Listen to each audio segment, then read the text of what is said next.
আপনার হাতে থাকা স্মার্টফোনটি কি দিন দিন স্লো হয়ে যাচ্ছে? আজকে আমি আপনাদেরকে দেখাবো আপনার স্লো হয়ে যাওয়া স্মার্টফোনটাকে কিভাবে একেবারে সুপার ফাস্ট করে ফেলবেন। তো কথা আর না বাড়িয়ে মূল কাজে চলে যাচ্ছি। আপনার ফোনটাকে সুপার ফাস্ট করে ফেলার জন্য আপনি সরাসরি চলে যাবেন গুগল ক্রোমে।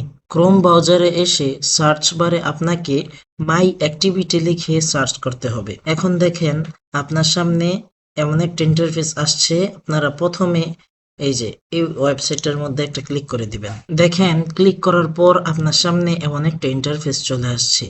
এখন ভাই দেখেন আপনার ফোনে আপনি যেই অ্যাপ্লিকেশন ব্যবহার করেন, আপনি একটু লক্ষ্য করলে দেখতে পারবেন এই যে আমি ইউটিউবে যত ভিডিও দেখি, যত কাজ করি, সবকিছু কিন্তু এখানে ক্যাশ মেমো হিসাবে জমা হচ্ছে।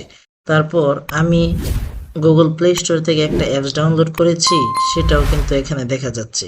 শুধু এটা না, আপনি imo, WhatsApp, Messenger, Facebook, TikTok, Telegram যত ধরনের অ্যাপস আপনি এখান থেকে ব্যবহার করবেন, সবকিছুর ক্যাশ মেমো এখানে জমা হয়ে থাকবে। তো কিভাবে এগুলো ডিলিট করবেন?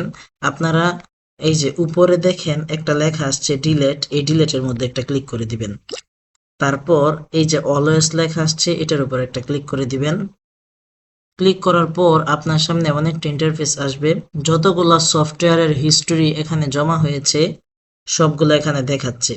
আপনি চাইলে এই যে ইমেজ সার্চ অথবা আপনার যেটা ইচ্ছা আপনি এখান থেকে বন্ধ করে দিতে পারেন।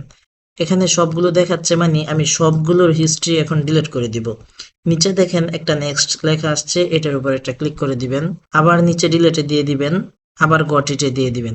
ফাইনালি আমাদের সকল হিস্ট্রি ডিলিট হয়ে গেল।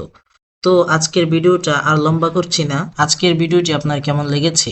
যদি ভিডিওটি ভালো লেগে থাকে তাহলে অবশ্যই আপনার ভালো লাগার বিষয়টি কমেন্টে আমাকে জানিয়ে দিবেন, এবং কে কে আগে থেকে এই সেটিংসটা জানতেন তাও আমাকে কমেন্টে জানিয়ে দিবেন।